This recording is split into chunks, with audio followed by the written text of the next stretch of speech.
I had a debate with this man about religion and transgenderism. Oh, well, I hope it was a relaxing and rewarding conversation. And it was honestly infuriating. Well, that's odd because typically those conversations always go well. He said, people like you, trans people, are trying to indoctrinate children into, gender ideology and to, just being trans or LGBT in general. I'm more of a centrist. I'm someone that's always said, I think the trans visibility movement may have hurt the community a little bit. What really gets me is people like this will say these things that, we're indoctrinating children into the LGBT community, but they never want to talk about how they indoctrinate their kids into religion.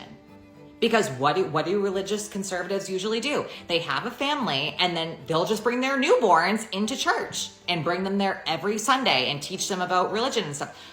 Is that not indoctrination? So I understand you're emotional just coming out of that conversation, but let's be honest. When either side says the other is indoctrinating children, what they really mean is you're raising your kids in a way that I don't like. Therefore, I'm going to label it something derogatory instead of calling it what it is, teaching your kids about the world in the way that you think is best. What indoctrination is really defined as is the process of repeating an idea or belief to someone until they accept it without criticism or question. And if we're going to be charitable, we know that most healthy adults are not doing this with their kids, regardless of their background.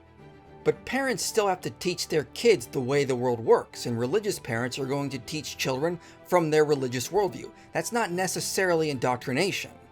If the state prevented parents from teaching their children a religious worldview, those children are still being taught a worldview, namely a more secular one.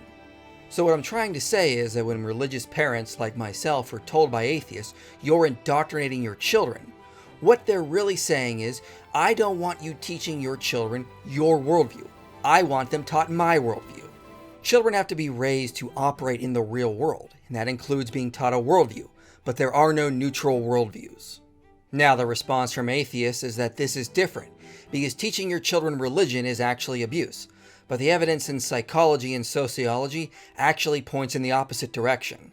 Research shows that when children are raised religious, it's associated with healthy behaviors and good mental health. A meta-analysis found that kids in Catholic and Protestant schools perform better than kids in public schools. Research shows religiosity is associated with lower levels of aggression, violence, and abuse, as well as lower levels of depression and anxiety, and good mental health and pro-social benefits. If we look at the 5 big personality traits, religiosity is associated with extroversion, agreeableness, and conscientiousness, and is non-significant with openness, meaning religious parents are not going to teach their kids to not be open to new experiences. And those that are mature in their religion were positively associated with openness to experience.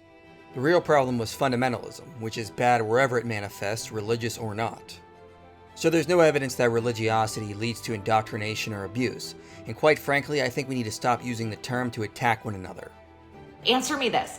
If we made it a law that you couldn't allow your child to get into religion until they were at least 18 years old, where they can consent and understand these concepts more, how many people would really be religious?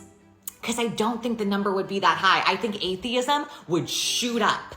Well, not only does that sound like a dystopian nightmare that just could not practically work, it's probably false, given that research shows that humans are naturally religious. Atheism tends to be a small and rare phenomenon.